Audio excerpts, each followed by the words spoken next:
effective for kids.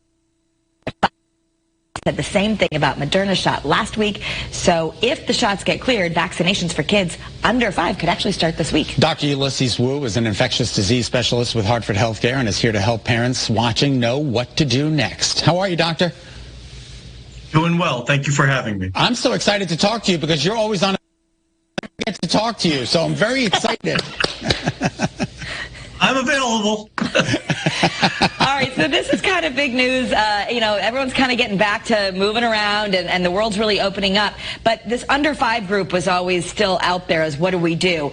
Now they're saying that the vaccines could happen and get approved this week. Do you think that's going to happen? And does it matter which shot they're going to get? I read that Pfizer was better in one. It really depends. I mean, the committees, I think, still need to finalize their approach, but I do think that this is going to happen. It's really jumped over most of the hurdles that have been required.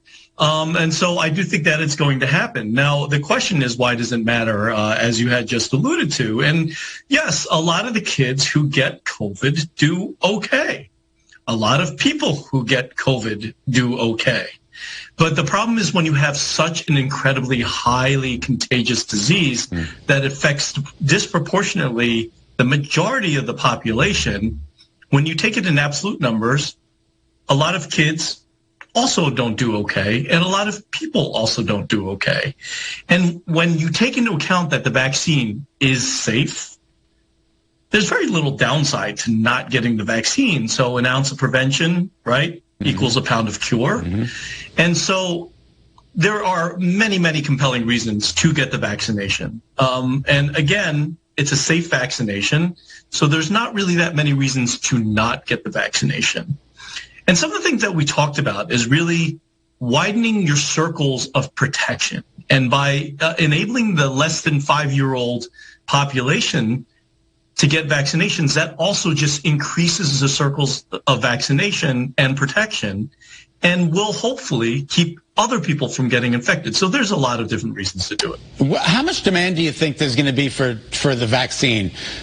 Do you think people are going to run out and get it, or do you think it's going to be a little slow rollout? What do you think?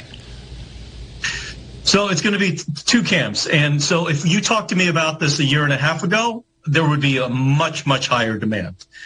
We are hoping that there is a higher demand, but I think you're going to have two camps, one that is going to go out and get it immediately. And then you're going to have the camp that is probably not going to get it. And then you have a smaller subset, the camp in the middle, to see what happens with the vaccinations.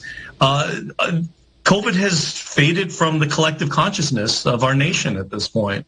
And so getting people vaccinated in the middle of the summer, while there's still a lot of other things going on, camps, vacations, schools out, whatever it may be, it's unfortunate that that vaccination is probably faded to the backside to a certain extent. But I think also parents really worry. I mean, we've seen this in the vaccine rates, much higher in adults.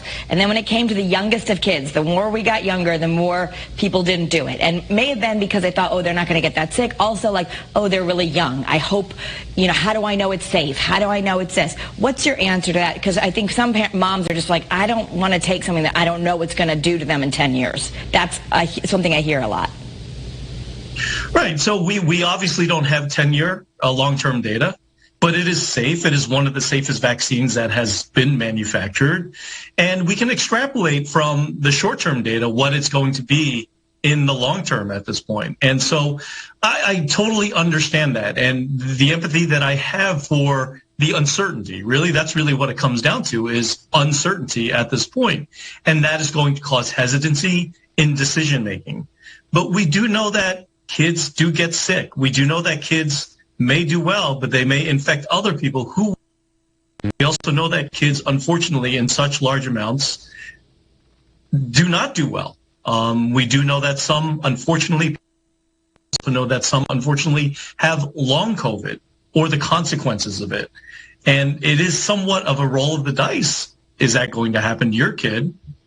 Right. Probably not, but you have a preventable cure here. Right. And that's what's most important.